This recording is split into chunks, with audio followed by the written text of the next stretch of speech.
يا عبادي الذين أسرفوا على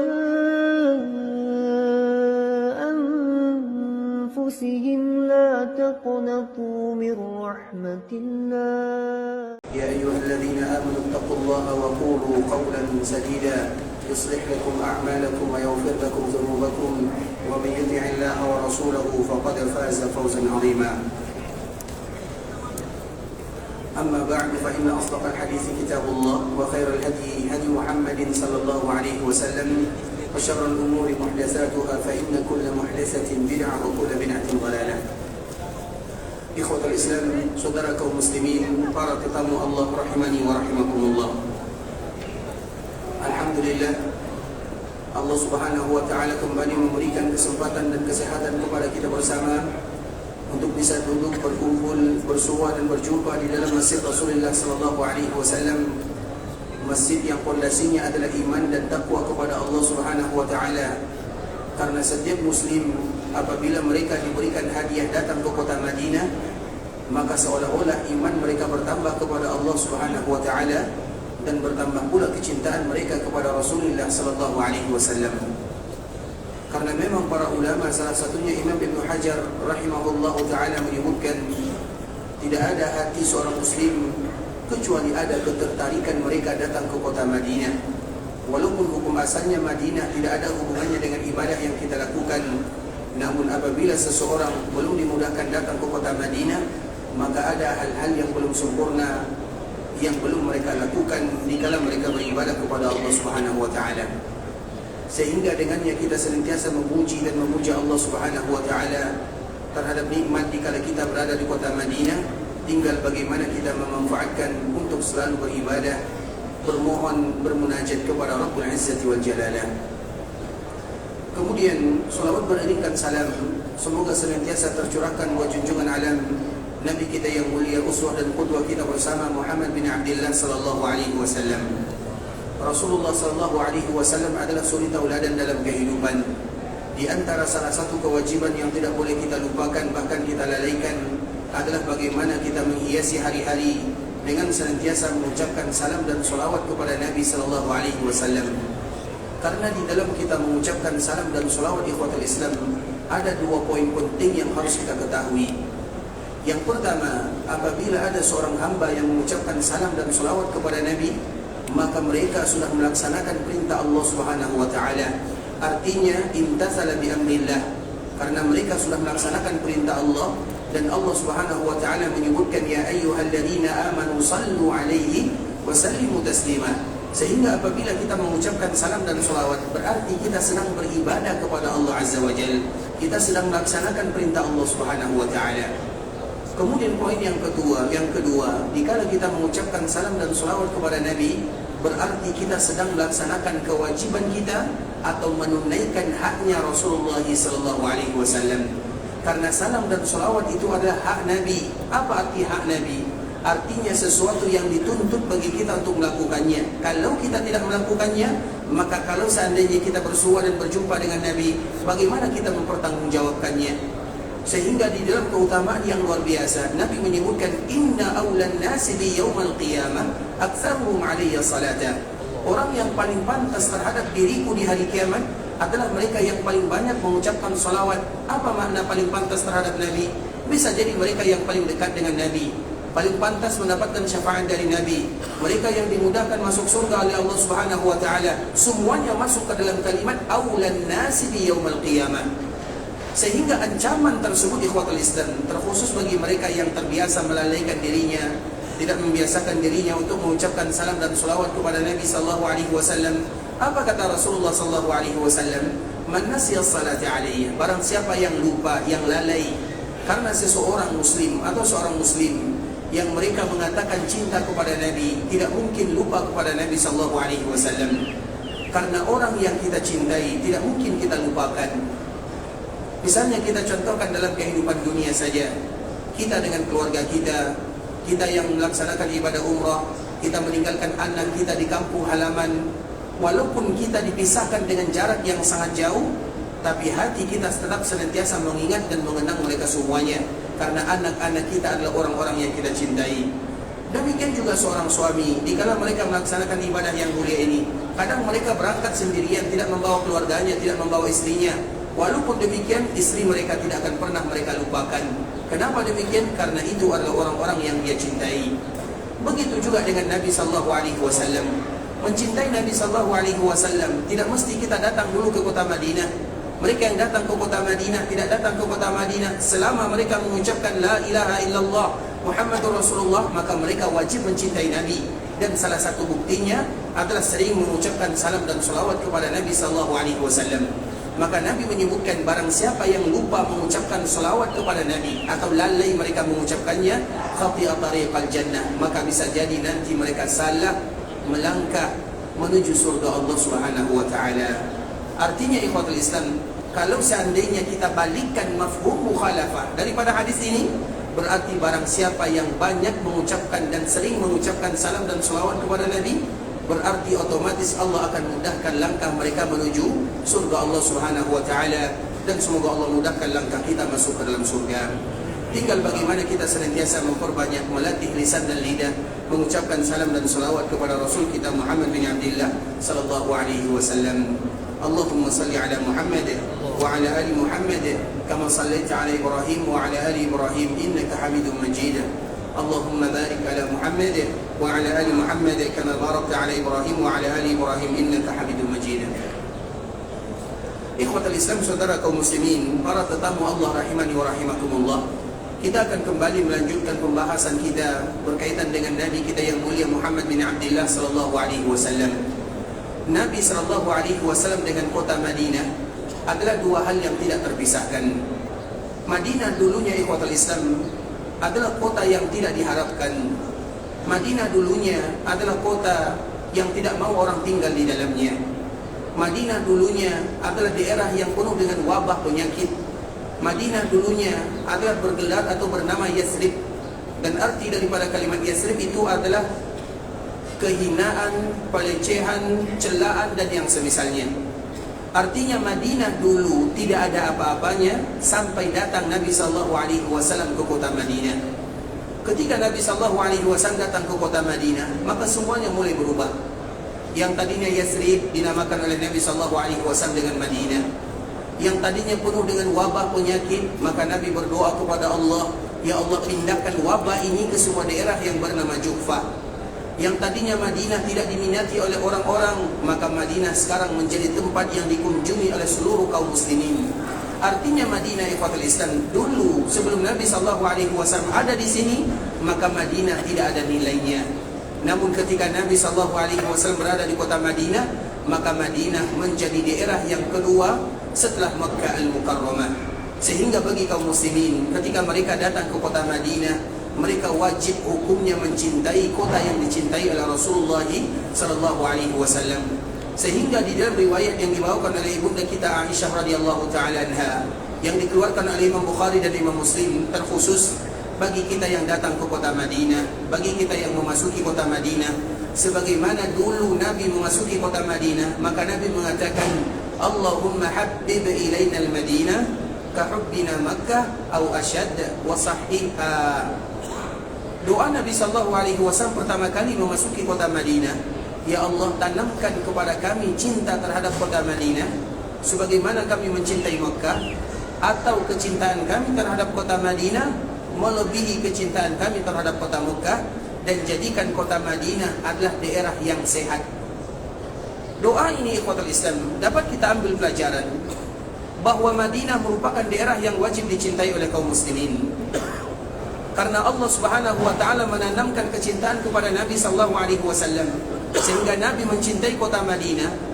Kemudian setelahnya Nabi mengatakan, Allahumma habbib ilaina al-Madinah, Ya Allah, tanamkan kecintaan kepada kami terhadap kota Madinah kahubbina Makkah, sebagaimana kami mencintai Makkah, au asyad, atau jadikan kecintaan kami terhadap kota Madinah melebihi kecintaan kami terhadap Makkah Al-Mukarramah. Nah, apabila kita lihat dari sisi ini, bahwa Madinah lebih mulia, lebih kita cintai daripada Makkah dari sisi ini. Walaupun secara umum ikhwatul Islam, Makkah itu adalah daerah yang paling dicintai oleh Allah, paling dicintai oleh Rasulullah sallallahu alaihi wasallam. Namun ada beberapa sisi yang menunjukkan bahawa kita wajib memuliakan dan mencintai kota Madinah. Dan dari hadis ini pula lah di antara salah satu nama kota Madinah adalah Al-Habibah. Al-Habibah itu artinya sesuatu yang wajib kita mencintainya. Karena Madinah adalah daerah yang wajib bagi kaum muslimin untuk mencintainya. Kenapa kita mencintai kota Madinah? Karena kita cinta kepada Rasulullah sallallahu alaihi wasallam. Dan di antara salah satu makna daripada cinta kepada Nabi, mencintai semua yang dicintai oleh Nabi sallallahu alaihi wasallam. Ketika Nabi mencintai kota Madinah, maka wajib pula hukumnya bagi kita mencintai kota Madinah karena kesempurnaan cinta kita kepada Rasulullah sallallahu alaihi wasallam. Dan di antara salah satu bukti kecintaan Nabi terhadap kota Madinah, ikhwatul Islam, semenjak Nabi diusir dari Mekah menuju Madinah, Nabi tidak lagi diterima oleh kaumnya yang ada di Mekah. Maka Allah perintahkan Nabi untuk datang berhijrah ke kota Madinah. Maka semenjak itu pula lah Nabi betul-betul mencintai kota Madinah. Dan di antara bentuk Nabi mencintai kota Madinah, Nabi tidak pernah ingin keluar dari kota Madinah. Di antara bentuk Nabi mencintai kota Madinah, Nabi tidak pernah keluar dari kota Madinah, baik di kala Nabi hidup, apalagi setelah Nabi dipanggil oleh Allah Subhanahu wa taala. Kecuali kalau seandainya Nabi ada urusan seperti berjihad di jalan Allah atau Nabi beribadah ke Mekah. Selain itu Nabi tidak pernah keluar dari kota Madinah semenjak Nabi tinggal di kota Madinah. Ini merupakan poin penting yang harus kita ketahui, ikhwatul Islam. Mengapa demikian? Karena sahabat Anas bin Malik radhiyallahu taala menyebutkan bahawa Nabi sallallahu alaihi wasallam tidak bisa berpisah dari kota Madinah.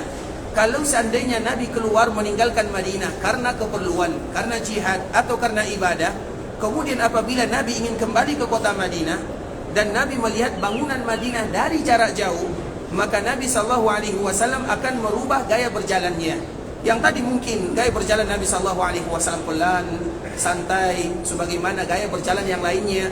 Semenjak Nabi atau dikala Nabi melihat bangunan Madinah dari jarak jauh, maka Nabi akan menggerakkan atau mempercepat gaya berjalannya. Kenapa Nabi melakukan yang demikian? Anas bin Malik menyebutkan di akhir hadis, min hubbiha, karena sayangnya Nabi terhadap kota Madinah. Artinya Nabi tidak ingin lama-lama meninggalkan kota Madinah. Sehingga kita menyebutkan bahawa Nabi tidak pernah keluar dari kota Madinah kecuali ada hajat, kecuali untuk berjihad, kecuali untuk beribadah. Kalau tidak berjihad, kalau tidak beribadah, Nabi tidak pernah keluar dari kota Madinah. Sehingga di zaman atau di kala Nabi sallallahu alaihi wasallam hidup, Nabi sallallahu alaihi wasallam tidak pernah keluar dari kota Madinah. Maka demikian juga di kala Nabi wafat, Nabi tidak akan pernah keluar ke mana-mana. Nabi tetap akan berada di kota Madinah dan Nabi selama-lamanya akan berada di kota Madinah. Mengapa demikian, ikhwatul Islam? Karena itu merupakan di antara kalimat janji setia Nabi sallallahu alaihi wasallam kepada orang-orang Ansar. Orang-orang Ansar, ikhwatul Islam, ketika terjadi Fathu Mekah terjadi pada tahun ke-8 Hijriah, maka Nabi sallallahu alaihi wasallam datang ke kota Mekah. Kemudian Mekah ditaklukkan oleh kaum muslimin, maka terkenalah dengan istilah Fathu Mekah. Ketika terjadi Fathu Mekah, maka orang-orang Madinah cemburu kepada Nabi sallallahu alaihi wasallam. Kenapa orang Madinah cemburu kepada Nabi? Kenapa mereka tidak bahagia? Mereka bahagia dengan kebahagiaan Nabi. Tapi dalam sisi lain, mereka juga cemburu kepada Nabi sallallahu alaihi wasallam. Kenapa mereka cemburu kepada Nabi? Karena mereka khawatir kalau seandainya Mekah sudah berada di bawah kekuasaan kaum muslimin, mereka takut kalau Nabi tidak lagi tinggal di kota Madinah, Nabi akan tinggal di kota Mekah Al-Mukarramah. Maka itulah yang mereka khawatirkan. Mereka cemburu kepada Nabi karena mereka sudah terlalu sayang kepada Rasulullah sallallahu alaihi wasallam.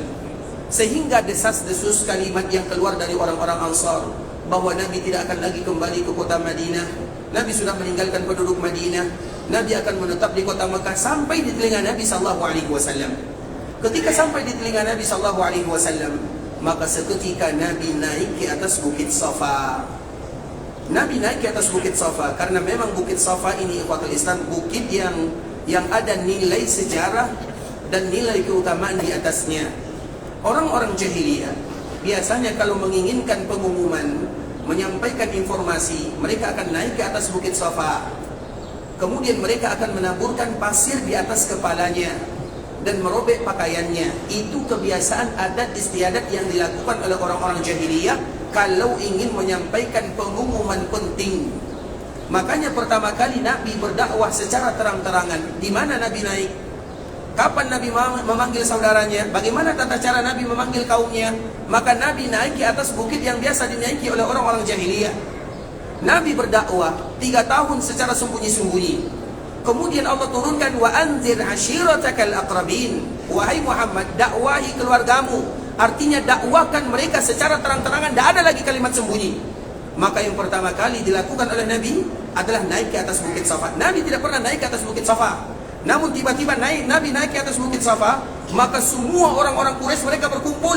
Mereka ingin mendengarkan apa sih kalimat informasi yang akan disampaikan oleh Muhammad sallallahu alaihi wasallam, karena Nabi tidak pernah menyampaikan informasi. Tiba-tiba Nabi naik ke atasnya. Maka datanglah orang-orang Quraisy mendengarkan apa yang disampaikan oleh Nabi. Kalau mereka tidak bisa datang, maka mereka akan mengutus utusan untuk mendengarkan apa yang akan disampaikan oleh Rasulullah sallallahu alaihi wasallam. Nah, pertanyaannya, kenapa Nabi naik ke atas bukit Safa? Karena memang ini merupakan kebiasaan orang-orang jahiliyah. Kebiasaan orang jahiliyah tidak semuanya ditinggalkan oleh Nabi sallallahu alaihi wasallam. Ada kebiasaan yang dilakukan oleh Nabi, ada kebiasaan yang ditinggalkan oleh Nabi sallallahu alaihi wasallam. Karena ukurannya, barometernya, standarnya adalah kebenaran. Artinya kalau cocok dengan ayat-ayat Allah dan juga dengan hadis Nabi SAW, maka Nabi tidak akan meninggalkan adat istiadat orang-orang jahiliyah. Salah satunya adalah naik ke atas bukit Safa. Kenapa Nabi naik ke sana? Karena memang itu adalah bukit yang biasa dinaiki oleh orang-orang jahiliyah dikala mereka menyampaikan informasi. Maka Nabi pun datang menyampaikan informasi untuk menyampaikan, mengawali dakwah secara terang-terangan. Nabi naik, tapi Nabi tidak menaburkan pasir di atas rambutnya. Nabi juga tidak merobek pakaiannya. Artinya tradisi ini salah dan tidak dilakukan oleh Nabi SAW. Artinya ikhwatul Islam, tradisi apabila bertentangan dengan ayat-ayat Allah dan hadis Nabi, maka tinggalkan. Sebagaimana Nabi meninggalkan tradisi jahiliyah.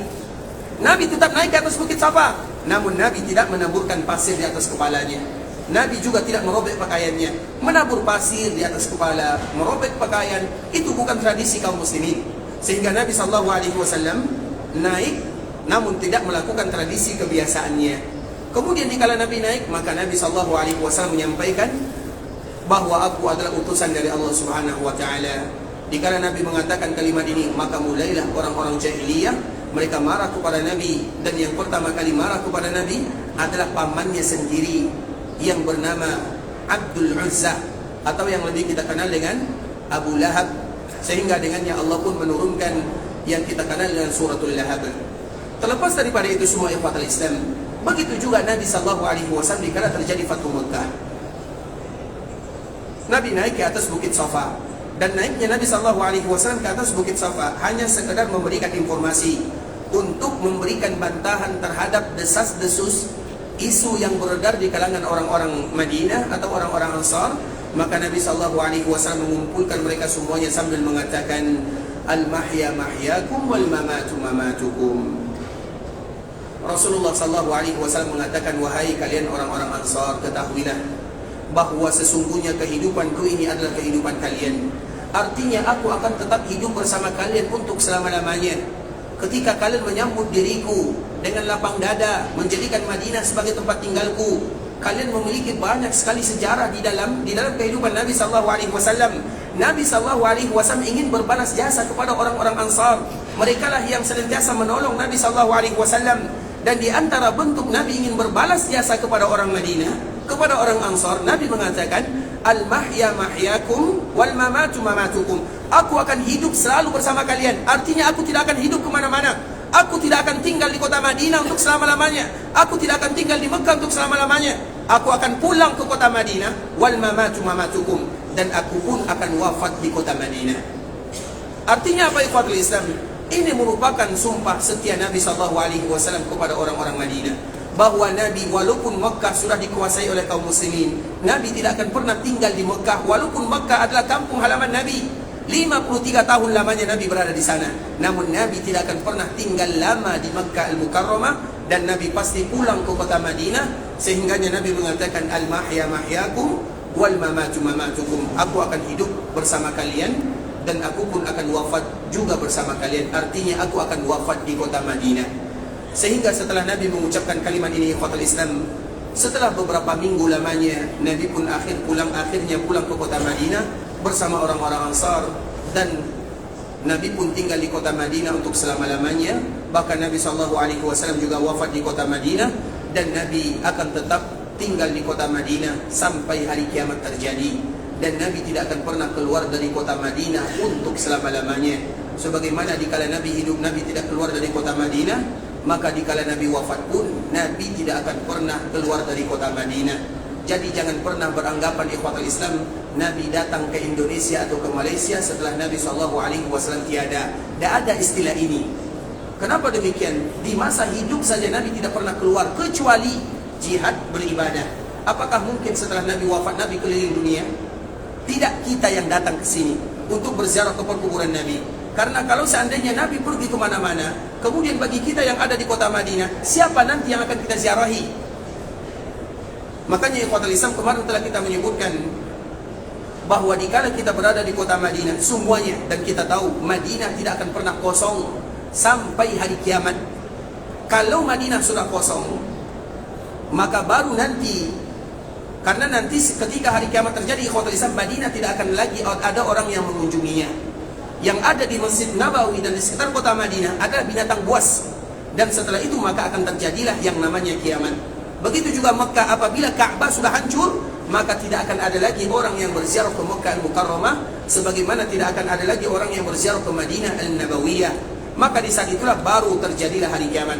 Namun sebelum itu terjadi, maka kewajiban kita semuanya, artinya Madinah akan senantiasa dikunjungi oleh kaum muslimin sampai terjadi tanda-tanda hari kiamat ini.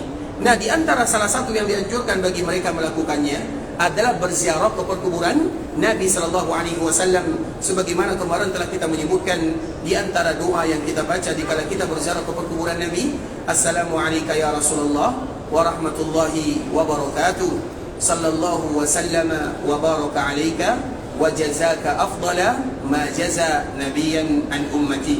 Itu adalah doa dikala kita berziarah ke perkuburan Nabi. Artinya tidak ada di antara kaum muslimin yang meninggalkan kota Madinah sebelum mereka berziarah ke perkuburan Rasulullah sallallahu alaihi wasallam, kemudian mereka mengucapkan doa Assalamualaikum ya Rasulullah wa rahmatullahi wa barakatuh, sallallahu wa sallama wa baraka alaika wa jazaka afdala ma jaza nabiyan an ummati. Itu adalah doa berziarah ke perkuburan Nabi sallallahu alaihi wasallam. Ada yang sudah hafal?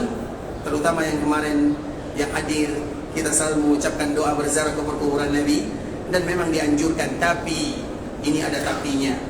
Kalau kita tidak hafal doa berziarah atau kalimat yang tadi kita sebutkan ikhwatul Islam, maka cukup bagi kita mengucapkan salam dan selawat kepada Nabi sallallahu alaihi wasallam. Itu adalah kadar terakhir kalau tidak ada lagi pilihan.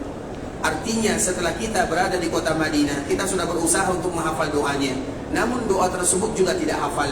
Karena memang di antara ibadah umrah ini ikhwatul Islam, ibadah umrah itu tidak terlalu berat. Yang beratnya biasanya adalah doa-doanya, zikir-zikirnya. Sehingga ada sebagian kaum muslimin mereka takut dengan doa yang harus mereka baca. Makanya nanti ketika berziarah ke perkuburan Nabi, kita tidak hafal doanya, maka cukup kita dengan mengucapkan salam dan salawat. Tapi lebih bagus dengan doa yang tadi kita sebutkan. Karena mungkin kita hanya sekali saja berziarah ke perkuburan Nabi, atau kita tidak tahu lagi kapan kita berziarah ke perkuburan Nabi, maka dianjurkan bagi kita mengucapkan Assalamualaikum ya Rasulullah wa rahmatullahi wa barakatuh, sallallahu wa sallama wa baraka alaika wa jazaka afdala ma jaza nabiyan an ummati. Ikhwatul Islam, saudara kaum muslimin, para tetamu Allah rahimani wa rahimakumullah. Kemudian kemarin kita telah menyebutkan bahwa Nabi sallallahu alaihi wasallam ketika pulang dari berziarah dari perkuburan Baqi', kita mengetahui bahwa perkuburan Baqi' adalah di antara perkuburan yang dianjurkan bagi kaum muslimin untuk berziarah ke sana. Sebagaimana juga perkuburan syuhada Uhud dianjurkan bagi kaum muslimin untuk berziarah ke sana. Dan sebelum Nabi SAW meninggal, Nabi SAW berziarah ke perkuburan Baqi', atau di dalam riwayat yang lain Nabi SAW berziarah ke perkuburan syuhada Uhud. Karena dua perkuburan ini dianjurkan bagi kaum muslimin untuk berziarah ke sana. Kemudian dikala mereka berziarah ikhwatul Islam, tentu mereka mengucapkan Assalamualaikum ya ahlad diyari minal mu'minin wal muslimin, wa inna insya'allahu bikum lalahiqun, wa nas'alullaha lana wa lakumul afiyah. Ini merupakan di antara doa yang dianjurkan bagi kaum muslimin untuk berziarah ke sana dikala mereka berada di perkuburan Baqi' atau dikala mereka berada di perkuburan syuhada Uhud. Nah, perkuburan Baqi' ini ikhwatul Islam selalu dikunjungi oleh Nabi sallallahu alaihi wasallam. Sebagaimana perkuburan syuhada Uhud juga dikunjungi oleh Nabi sallallahu alaihi wasallam. Kemudian akhir daripada cerita Nabi sallallahu alaihi wasallam, di akhir bulan Safar Nabi sallallahu alaihi wasallam berkunjung ke perkuburan Baqi'. Kemudian sepulangnya dari perkuburan Baqi', Nabi sallallahu alaihi wasallam pun merasakan sakit yang sangat luar biasa di kepalanya, dan ini merupakan di antara salah satu yang menyebabkan Nabi sallallahu alaihi wasallam dipanggil oleh Allah Subhanahu wa taala. Karena kemarin kita menyebutkan rasa sakit yang diderita oleh Nabi ada 3. Yang pertama, Nabi sakit kepalanya. Yang kedua, sakit kerongkongannya. Yang ketiga, Nabi merasakan panas yang begitu tinggi. Inilah yang dirasakan oleh Nabi sallallahu alaihi wasallam dikala Nabi sallallahu alaihi wasallam ingin dipanggil oleh Allah Subhanahu wa taala. Kemudian kemarin kita menceritakan di ikhwatul Islam, sakit kepala Nabi sallallahu alaihi wasallam, apa alasannya, apa hadisnya, apa dalilnya. Telah kita sebutkan hadis ibunda kita Aisyah radhiyallahu taala anha. Kemudian bagaimana pula dengan kerongkongan Nabi sallallahu alaihi wasallam? Kerongkongan Nabi ini yang menyebabkan Nabi sakit kerongkongannya adalah gara-gara mencicipi racun yang pernah termakan oleh Nabi sallallahu alaihi wasallam dikala terjadi perang Khaybar. Dan kemarin kita menceritakan tentang perang Khaybar agar kita tahu apa sebabnya Nabi sallallahu alaihi wasallam memakan atau mencicipi racun dan siapa yang memberikan racun kepada Nabi sallallahu alaihi wasallam. Kemarin kita menyebutkan ikhwatul Islam, perang Khaybar. Khaybar itu adalah daerah yang jauh dari kota Madinah, disebut dengan Khaybar, yang itu merupakan bentengnya orang-orang Yahudi pada waktu itu. Kemudian Allah Subhanahu wa taala memberikan kemenangan kepada Nabi sallallahu alaihi wasallam di Khaybar. Sehingga di Khaybar Nabi mendapatkan 2 kabar gembira. Yang pertama, Nabi sallallahu alaihi wasallam diberikan kemenangan oleh Allah Subhanahu wa taala. Dan yang kedua, Nabi sallallahu alaihi wasallam juga kedatangan seorang tamu yang spesial bagi Nabi sallallahu alaihi wasallam. Tidak lain tidak bukan adalah Ja'far bin Abi Talib. Karena Ja'far itu, apa hubungan Ja'far dengan Nabi sallallahu alaihi wasallam? Sepupunya. Dari mana Ja'far ini datang? Dari Habasyah. Artinya ikhwatul Islam, Ja'far itu adalah orang yang kedua kali hijrah ke Habasyah. Pertama kali Nabi berdakwah di Mekah Mukarramah, maka Nabi izinkan para sahabatnya hijrah ke Habasyah. Yang pertama kali hijrah ada 12 orang jumlahnya. Kemudian kali kedua maka banyak jumlahnya. Dan yang kedua ini dipimpin oleh Ja'far. Dan Ja'far ini lama tinggalnya di daerah Habasyah. Kapan Ja'far ini pulang ke kota Madinah, bersua lagi dengan Nabi SAW?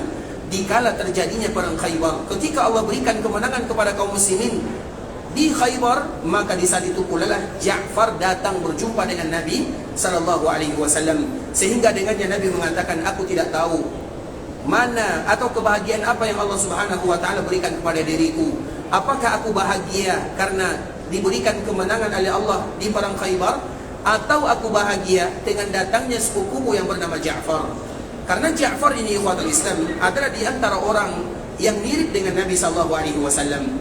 Ja'far ini adalah salah satu di antara keluarga Nabi yang dia mirip dengan Nabi sallallahu alaihi wasallam, dan Nabi sallallahu alaihi wasallam sangat sayang kepadanya, sehingga Nabi sangat bahagia dikala kedatangan Ja'far bin Abi Talib. Kemudian Nabi mengatakan, aku tidak tahu bahagia ini apakah karena kemenangan atau karena datangnya Ja'far dari Habasyah. Jadi ini merupakan di antara kejadian yang sangat indah dilalui oleh Nabi sallallahu alaihi wasallam ketika terjadi perang Khaybar. Kemudian ikhwatul Islam, kemarin kita menceritakan dikala terjadi perang Khaybar, maka yang memimpin panglima perang Khaybar itu adalah Ali bin Abi Talib radhiyallahu taala anhu. Nabi sallallahu alaihi wasallam mengatakan, la u'tiyanna ar-rayata ghadan rajulan yuhibbullaha wa rasulahu wa yuhibbuhu Allah wa rasuluhu. Besok aku akan berikan panji kepemimpinan kepada seseorang yang dia sayang kepada Allah, dia sayang kepada Rasulnya, Allah sayang kepadanya, Rasul pun sayang kepadanya. Keesokan harinya Nabi SAW memanggil Ali bin Abi Talib. Kemudian Nabi pun memberikan panji kepemimpinan kepada Ali bin Abi Talib. Kemudian setelah Nabi memberikan panji kepemimpinan, pada waktu itu Ali sedang sakit matanya. maka di saat itulah terlihat bagaimana mukjizat yang Allah berikan kepada Nabi SAW, sehingga seketika itu juga maka mata Ali bin Abi Thalib radhiyallahu taala anhu sembuh tanpa ada bekasnya. Bahkan mata Ali bin Abi Thalib sampai dia meninggal tidak pernah rabun atau tetap sehat sampai dia dipanggil oleh Allah Subhanahu wa taala di Kufah. Dan itu adalah karena mukjizat Allah Subhanahu wa taala yang diberikan kepada Nabi sallallahu alaihi wasallam. Dan itu bukan kejadian pertama di ikhwatul Islam. Artinya Nabi sallallahu alaihi wasallam menyembuhkan mata tentunya karena Allah Subhanahu wa taala bukan kali pertama. Bahkan pernah juga terjadi ikhwatul Islam dikala terjadi perang Uhud. Kita tahu bagaimana kejadian yang ada di Uhud, peperangan yang begitu dahsyat yang membuat Nabi sallallahu alaihi wasallam sedih. Karena Nabi sallallahu alaihi wasallam sakit hatinya kepada orang-orang yang telah membunuh pamannya, keluarganya, dan juga sakit badan Nabi sallallahu alaihi wasallam, sehingga zahir dan batin Nabi sallallahu alaihi wasallam merasakan sakit yang luar biasa. Kemudian ikhwatul Islam, setelah terjadi perang Uhud ini, maka ada salah seorang sahabat yang matanya buta karena masuk anak panah di dalam matanya. Kemudian setelah beberapa saat dia tidak lagi bisa melihat. Kemudian dia datang kepada Nabi sallallahu alaihi wasallam, "Ya Rasulullah, doakan diriku kepada Allah Subhanahu wa taala." Kemudian Nabi sallallahu alaihi wasallam memberikan pilihan. Karena biasanya apabila ada sahabat yang meminta, Nabi selalu memberikan pilihan. Kalau seandainya kamu bersabar, kamu masuk ke dalam surga. Tapi kalau seandainya aku ingin doakan, aku akan doakan, dan kamu akan diberikan kesembuhan oleh Allah Azza wa Jalla. Maka sahabat ini tentunya memilih agar matanya disehatkan oleh Allah Subhanahu wa taala karena keluarganya. Kemudian ikhwatul Islam, setelahnya Nabi sallallahu alaihi wasallam berdoa, kemudian doa Nabi dikabulkan oleh Allah Subhanahu wa taala, kemudian diusaplah oleh Nabi sallallahu alaihi wasallam mata sahabat ini, maka semenjak itu pula lah sahabat ini tidak lagi pernah buta untuk selama-lamanya. Artinya kejadian-kejadian yang khusus untuk Nabi sallallahu alaihi wasallam, yang pertama adalah karena Allah Subhanahu wa taala, dan yang kedua adalah karena kasih sayang Nabi sallallahu alaihi wasallam atau karena keberkahan dari Nabi sallallahu alaihi wasallam. Makanya Nabi sallallahu alaihi wasallam kemarin kita menyebutkan Nabi sallallahu alaihi wasallam meludah sedikit ke mata Ali bin Abi Thalib, dan ludah Nabi sallallahu alaihi wasallam adalah ludah yang barokah. Jangankan ludahnya, semua jasad Nabi adalah jasad yang barokah. Rambut Nabi barokah, keringat Nabi barokah, dahak Nabi barokah, semuanya barokah. Dan Nabi sallallahu alaihi wasallam tidak pernah mencukur rambutnya kecuali rambut tersebut tidak pernah jatuh ke tanah. Begitu juga Nabi sallallahu alaihi wasallam tidak pernah meludah kecuali ludahnya jatuh ditampung oleh tangan sahabat Nabi yang mulia radhiyallahu taala anhum ajma'in. Karena Nabi adalah orang yang barokah.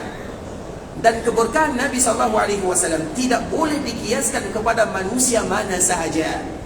Karena Nabi dijamin oleh Allah Subhanahu wa taala dengan kalimat maksum, wallahu ya'simuka minan nas. Nabi itu maksum. Sedangkan manusia selain Nabi, siapapun dia, siapapun tanpa terkecuali, tidak ada yang memaksumkan dirinya.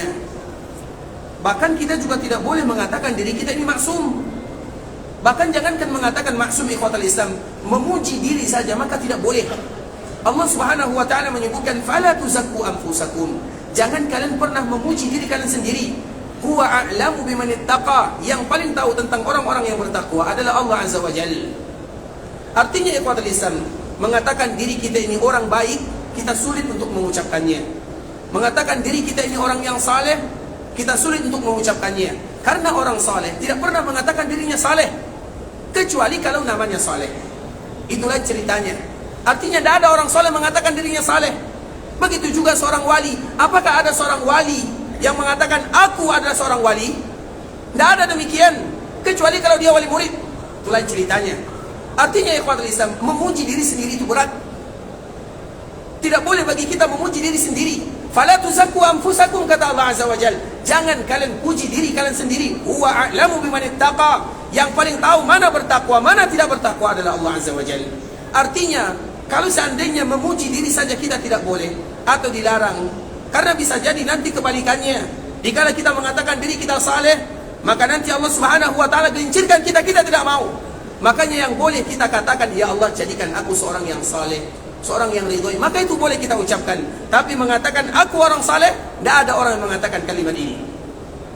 Nah, sedangkan Nabi sallallahu alaihi wasallam dimaksumkan oleh Allah Azza wa Jalla, diberikan keberkahan oleh Allah Azza wa Jal, dan itu dari Allah, sehingga banyak perkara-perkara yang tidak boleh dilakukan oleh kaum muslimin sebagaimana yang dilakukan oleh Nabi sallallahu alaihi wasallam. Dan salah satunya sebagaimana contoh yang kemarin kita telah sebutkan, Nabi sallallahu alaihi wasallam dikala melihat Ali bin Abi Thalib dalam keadaan sakit matanya, maka Nabi meludah sedikit, ada air ludahnya. Kemudian setelahnya Ali bin Abi Thalib diberikan kesungguhan oleh Allah untuk selama-lamanya sampai dia dipanggil oleh Allah Subhanahu wa taala. Kemudian ikhwatul Islam, pada akhirnya Ali yang memimpin kaum muslimin, dan Ali ini ikhwatul Islam adalah sahabat yang paling kuat. Dia adalah sahabat Nabi, sepupu Nabi, anak angkat Nabi, dan menantu Nabi. Banyak kelebihan yang ada pada Ali bin Abi Thalib radhiyallahu taala anhu. Dia Nabi yang menjaganya, yang merawatnya. Artinya dia tinggal bersama Nabi sallallahu alaihi wasallam. Maka itu adalah seolah-olah anak angkat Nabi sallallahu alaihi wasallam. Jadi anak angkat Nabi itu ada dua. Yang pertama adalah Zaid bin Harithah, dan yang kedua adalah Ali bin Abi Thalib radhiyallahu taala anhu. Apa alasannya? Karena Nabi tidak punya anak laki-laki. Anak laki-laki Nabi yang pertama Qasim, yang kedua bernama Abdullah. Kedua-duanya dipanggil oleh Allah dikala mereka masih kecil, berumur 1 tahun, 1 tahun setengah.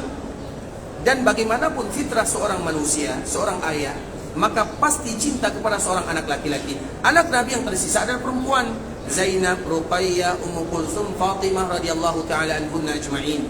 Nah, bagaimana kasih sayang Nabi sallallahu alaihi wasallam? Maka Nabi ada 2 orang di rumahnya. Yang pertama adalah Zaid, dan yang kedua adalah Ali bin Abi Thalib radhiyallahu taala anhu. Artinya Ali ini hidup bersama Nabi sallallahu alaihi wasallam, sehingga pertama kali Nabi diberikan amanah menjadi seorang nabi dan menjadi seorang rasul, maka dia termasuk orang yang pertama kali beriman kepada Nabi karena memang dia Nabi yang menjaganya. Sehingga Ali ini punya kelebihan. Yang pertama, dia hidup di rumah Nabi. Kemudian ikhwatul Islam, dia pun sepupu Nabi. Kemudian yang ketiga, dia dianggap anak oleh Nabi sallallahu alaihi wasallam. Dan yang keempat, betul-betul dia menjadi anak Nabi sallallahu alaihi wasallam, atau yang kita kenal dengan menantu Nabi sallallahu alaihi wasallam. Itu merupakan di antara keutamaan Ali bin Abi Thalib radhiyallahu taala anhu.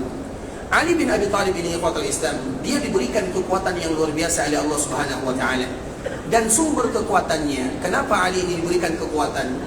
Ada orang yang mengatakan ikhwatul Islam, atau di antara salah satu alasannya adalah karena zikir yang diajarkan oleh Nabi sallallahu alaihi wasallam kepada dirinya. Apa zikir tersebut ikhwatul Islam? Fatimah radhiyallahu taala anha suatu ketika dia datang ingin mengadu kepada Nabi sallallahu alaihi wasallam.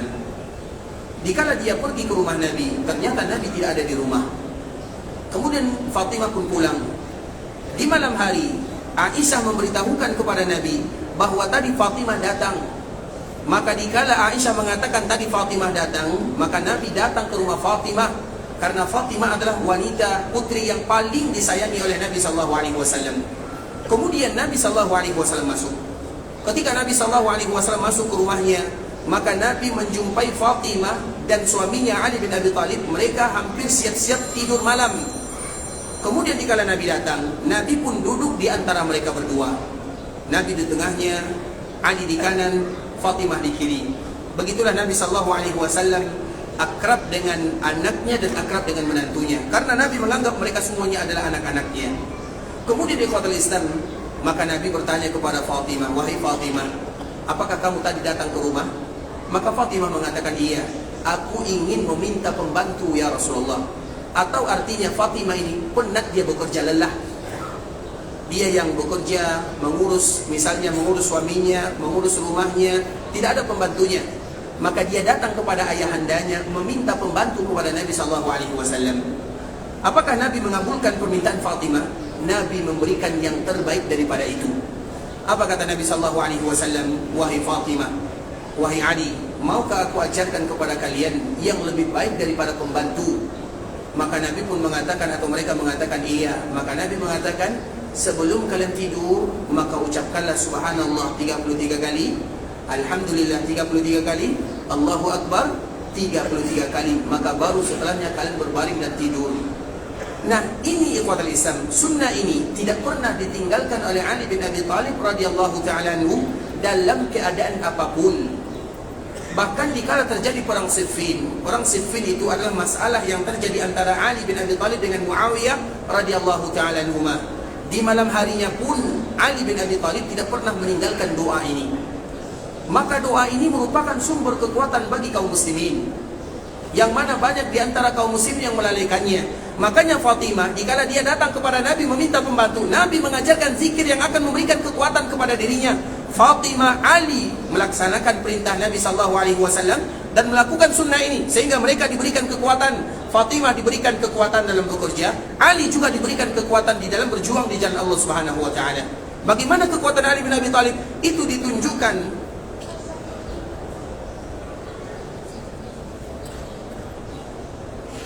dan salah satu kekuatan Ali bin Abi Thalib ikhwatul Islam dikala terjadi perang Khaybar. Perang Khaybar itu adalah perang yang betul-betul luar biasa. Orang Yahudi itu ikhwatul Islam besar, kuat, tapi bisa dikalahkan oleh Ali bin Abi Thalib. Benteng Khaybar itu juga bisa diangkat oleh Ali bin Abi Thalib, saking kuatnya Ali bin Abi Thalib. Coba bayangkan, kita lihat pintu Masjid Nabawi. Pintu Masjid Nabawi ini separuhnya mungkin 10 orang tidak bisa kita mengangkatnya. Dan benteng biasanya pintunya kuat. Nah, para sahabat menyaksikan Ali bin Abi Thalib mengangkat benteng, mengangkat pintu benteng sendirian, yang mana pintu ini tidak bisa diangkat kecuali oleh 10 orang laki-laki, tapi Ali bisa mengangkatnya sendiri. Artinya Allah berikan kekuatan kepadanya. Kemudian ikhwatul Islam terjadilah peperangan. Kemudian setelah terjadi peperangan, maka Allah berikan kemenangan kepada kaum muslimin di Khaybar. Terkenalah dengan perang Khaybar yang terjadi pada tahun ke-7 Hijriah. Kemudian ikhwatul Islam, setelah kaum muslimin menang, maka orang Yahudi mereka belum putus asa untuk berencana membunuh Nabi SAW. Nah, salah satunya cerita hadis yang dibawakan oleh sahabat Anas bin Malik yang dikeluarkan oleh Imam Muslim rahimahullahu taala. Kenapa Nabi SAW sakit? Apa penyebabnya? Inilah alasannya. Alasannya ikhwatul Islam, anna imra'atan yahudiyatan atat Rasulullah sallallahu alaihi wasallam bi syatin masmumah.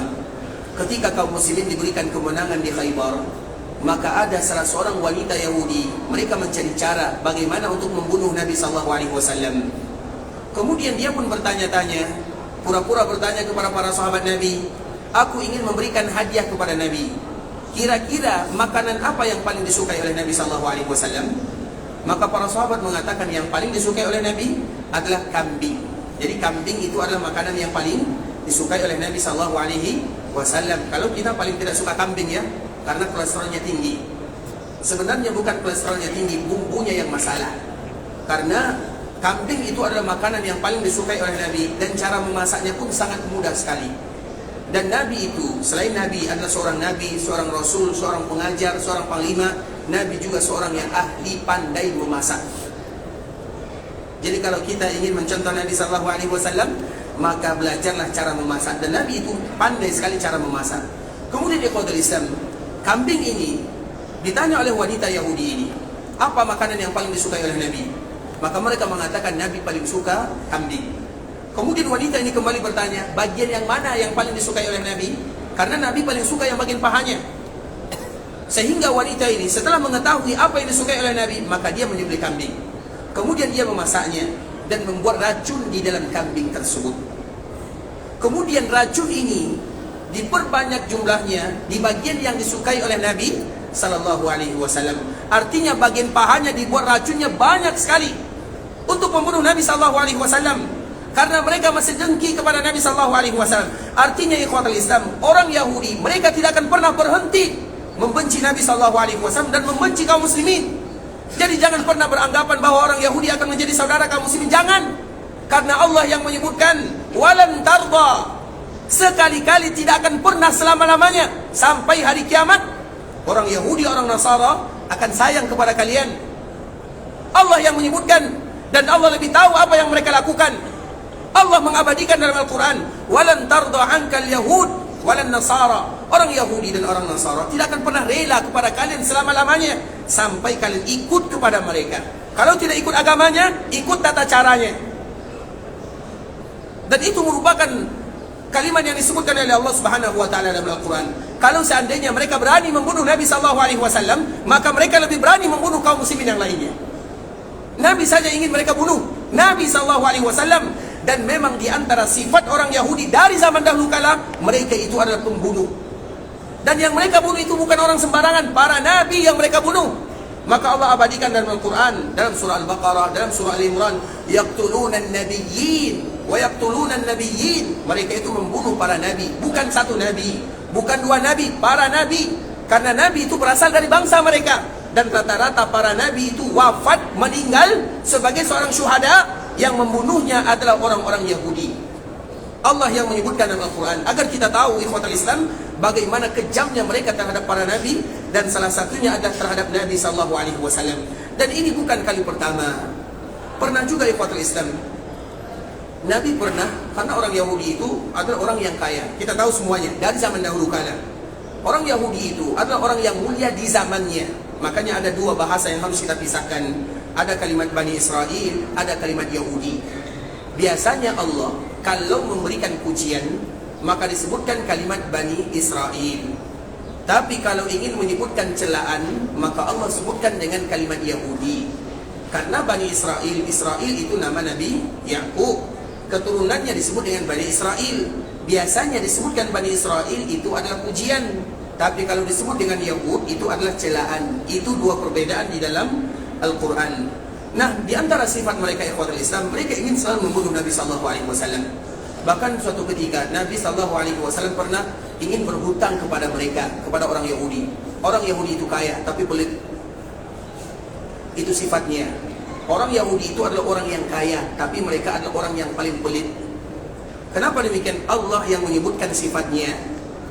Di dalam Al-Quran surah Al-Ma'idah ikhwatul Islam, wa qalatil yahudu yadullahi maghlulah. Sesungguhnya orang-orang Yahudi mereka mengatakan tangan Allah itu terbelenggu. Artinya tangan Allah itu kikir. Allah itu kikir kata orang-orang Yahudi. Karena tangan terbelenggu itu istilah bagi mereka yang kikir. Jadi mereka mengatakan Allah kikir. Apa kata Allah? Qullat aydihim wa lu'inu bima qalu. Yang terbelenggu tangannya itu adalah orang-orang Yahudi, dan mereka akan dilaknat dari Allah Subhanahu wa taala. Artinya orang Yahudi itu kaya dari zaman dahulu kala, tapi mereka adalah orang yang paling pelit, kedekut. Itu sifatnya. Makanya ikhwatul Islam, apa buktinya? Di antara salah satu buktinya adalah korban. Kalau kaum muslimin, kita kaum muslimin, kalau kita berkorban, apa biasanya yang kita korbankan? Kambing, kerbau, sapi, dan onta. Itu adalah korban kita. Maka terkenal dengan hari raya kurban atau hari raya Idul Adha. Itu adalah korban kita. Orang Yahudi mereka juga ada korbannya. Apa korbannya? Siapa yang tahu? Korbannya orang Yahudi ayam. Korbannya ayam. Coba bayangkan kalau kita berkorbannya ayam, semua kita bisa berkorban. Padahal mereka adalah orang-orang kaya, tapi korbannya adalah ayam. Jadi korban ayam itu ikhwatul Islam bukan hanya sedang berkorban, karena mereka ada namanya dinding ratapan. Nah, ratapan itu mereka meratap akan dosa-dosanya, kemudian ditulis. Nah, ditulis dimasukkan ke dalam ayam ini, kemudian disembelih seolah-olah hilang dosanya.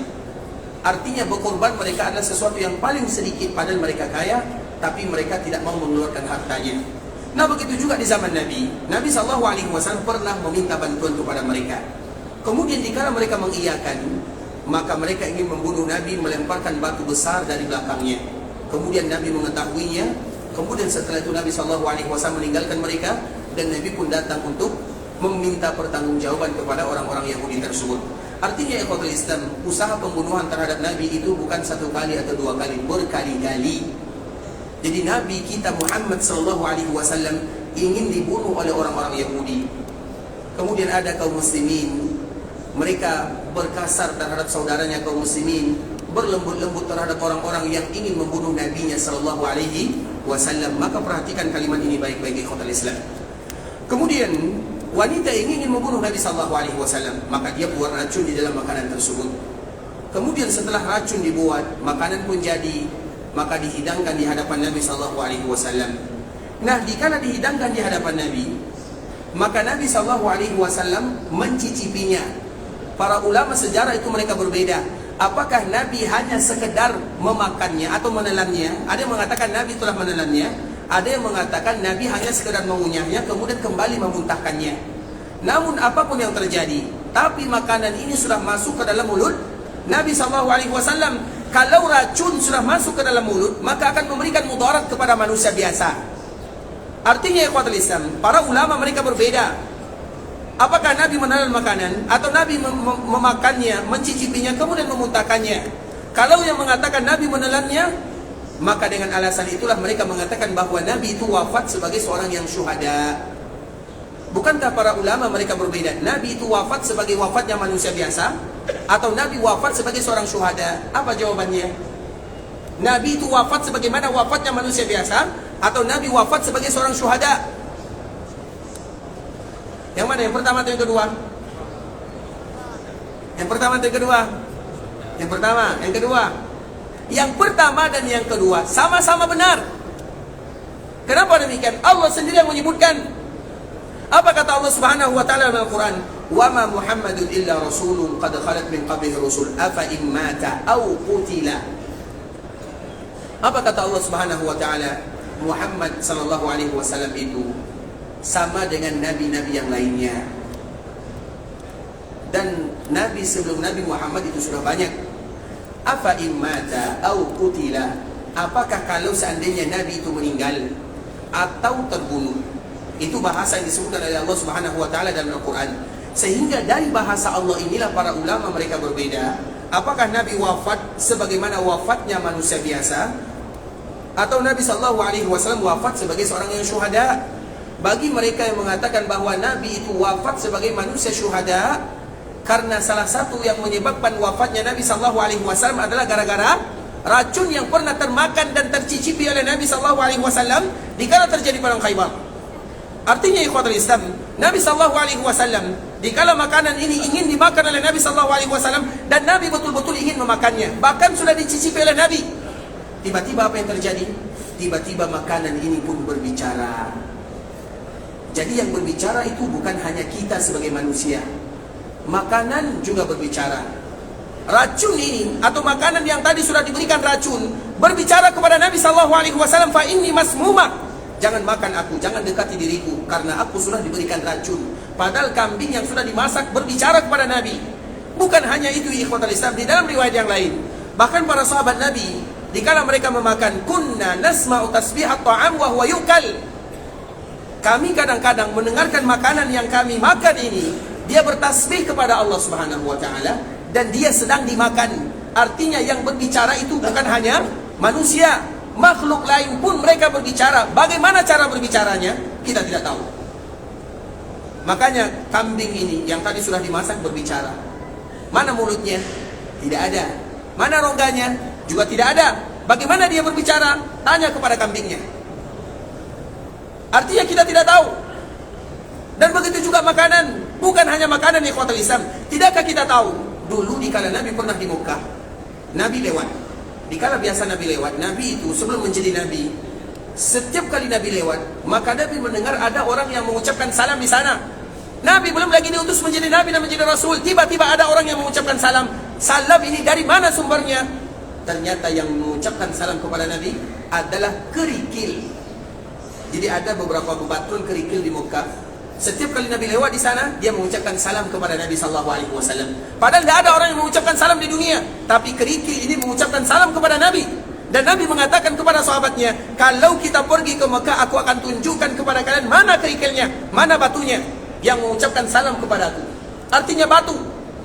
Dia mengucapkan salam. Salam itu kalimat yang didengar. Nah pertanyaannya, bagaimana dia bisa berbicara? Dari mana keluarnya? Itu pertanyaan di ikhwatul Islam, kita tidak akan pernah tahu jawabannya. Karena Allah yang membuat dia berbicara. Bukan hanya itu saja. Juga ikhwatul Islam di Masjid Nabawi. Di Masjid Nabawi ini, ketika Nabi sallallahu alaihi wasallam pertama kali datang ke Masjid Nabawi, maka Nabi tidak ada mimbarnya. Kemudian dikala tidak ada mimbar ikhwatul Islam, biasanya setiap kali Nabi berkhutbah, berceramah, Nabi akan memegang tiang Masjid Nabawi. Tiang Masjid Nabawi pada waktu itu adalah pohon korma. Kemudian tiba-tiba ada seorang wanita Al-Ansar. Dia datang melihat Nabi sallallahu alaihi wasallam, "Ya Rasulullah, apakah mau kami buatkan untukmu mimbar?" Di dalam riwayat yang lain disebutkan Nabi yang menawarkan diri untuk dibuatkan mimbar. Di dalam riwayat yang lain, wanita ini yang menawarkan kepada Nabi, "Ya Rasulullah, maukah kami buatkan untukmu mimbar?" Kenapa demikian? Agar Nabi mudah berdiri, agar Nabi tidak sulit lagi memegang pohon korma. Maka mimbar ini dengan izin Nabi dibuat. Kemudian setelah mimbar ini dibuat, maka dimasukkan ke dalam Masjid Nabawi. Ketika dimasukkan ke dalam Masjid Nabawi, ikhwatul Islam, maka apa yang terjadi? Nabi SAW yang tadi biasa berbicara, berkhutbah, menyampaikan tazkirah, mau'izah, biasanya Nabi bertelekan memegang pohon kurma. Namun setelah mimbar ada, Nabi tidak lagi memegang pohon kurma, tapi Nabi kembali menjadikan mimbar sebagai sandarannya. Karena ada tempat mimbar Nabi itu ada 3 tangganya, atau ada 3 anak tangganya. Kemudian pertama kali Nabi SAW naik mimbar, maka tiba-tiba ada yang menangis. Di dalam Masjid Nabawi tidak ada bayi di sana, karena menangis ini seperti tangisan bayi. Kemudian tangisannya semakin kuat, semakin kuat, semakin kuat. Para sahabat melihat ke kanan, ke kiri, tidak ada bayi di sini. Ternyata yang menangis itu siapa? Yang menangis itu tidak lain tidak bukan adalah pohon kurma yang tadi biasa dipegang oleh Nabi SAW. Pohon kurma tiang Masjid Nabawi ini, dia benda mati. Dia menangis. Pertanyaannya, bagaimana cara dia menangis? Mana mulutnya? Mana rongganya? Dari mana keluar suaranya? Dia menangis. Kenapa dia menangis? Karena tidak tahan berpisah dari Rasulullah SAW. Kemudian setelah menangis dengan suara yang kuat, suaranya kuat sekali. Semua para sahabat mendengarkan pohon kurma ini menangis. Pohon kurma yang luar biasa. Kemudian ikhwatul Islam, setelah pohon kurma ini menangis, maka Nabi tidak jadi melanjutkan khutbah dan ceramahnya. Nabi turun dari mimbarnya. Kemudian Nabi kembali melakukan yang biasa dilakukan oleh Nabi sebelum mimbar ini ada. Artinya Nabi biasa memegangnya, maka sekarang Nabi kembali memegangnya. Ketika Nabi memegang pohon kurma ini, maka sedikit demi sedikit suaranya mulai hilang. Ibarat seorang anak yang sudah diberikan ASI oleh ibunya. Ada tangisannya, ada isak tangisnya, tapi sedikit demi sedikit sudah mulai berkurang, dan pada akhirnya hilang.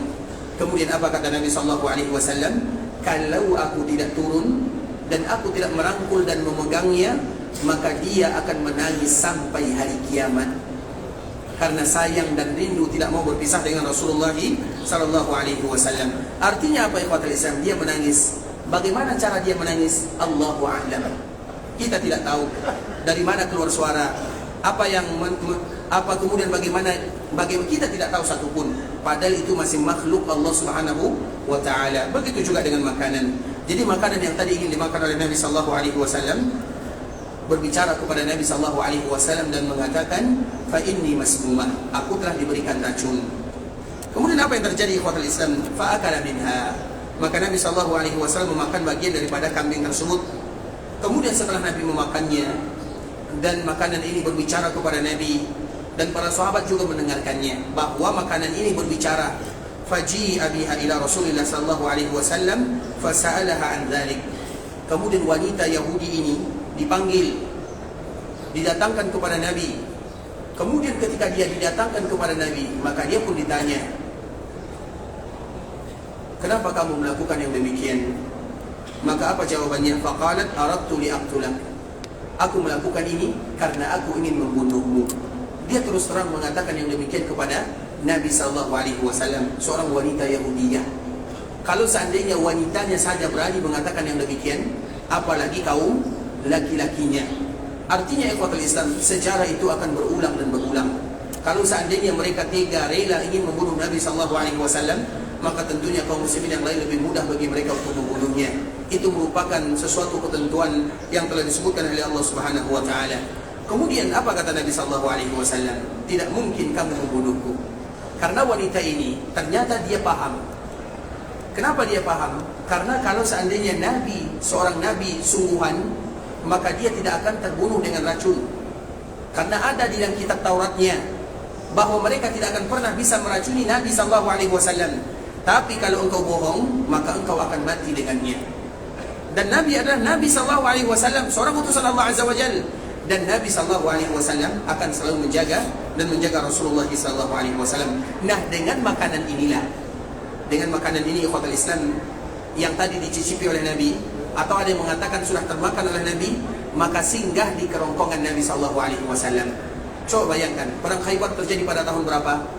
Tahun ke-7 Hijriah. Nabi wafat tahun berapa? Tahun berapa Nabi wafat? Tahun berapa? 10. Betul? Baik, silakan. Masya Allah. Bisa di... Insya Allah, barakallahu fiik, Allah jika khairan. Nabi SAW wafat tahun ke 11, bukan 10 ya. Nabi wafat pada tahun ke-11 Hijriah. Artinya dari tahun ke-7 sampai tahun ke-11 itu kira-kira berapa tahun? Kurang lebih 3 tahun setengah. Karena Nabi wafatnya di awal tahun ke-11 Hijriah, pada bulan Rabiul Awal.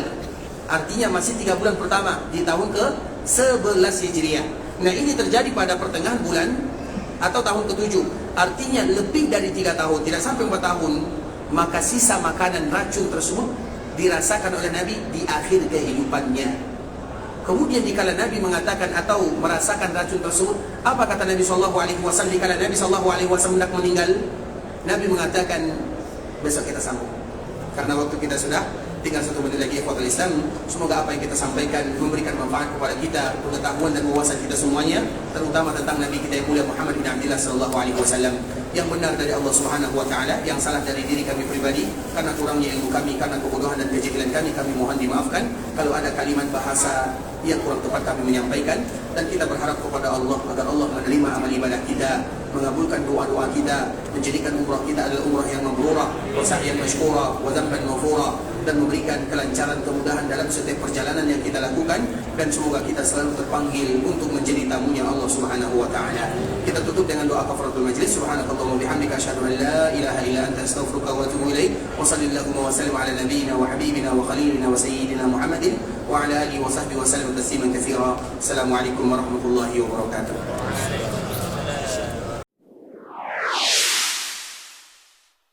قل يا عبادي الذين أسرفوا على أنفسهم لا تقنطوا من رحمة الله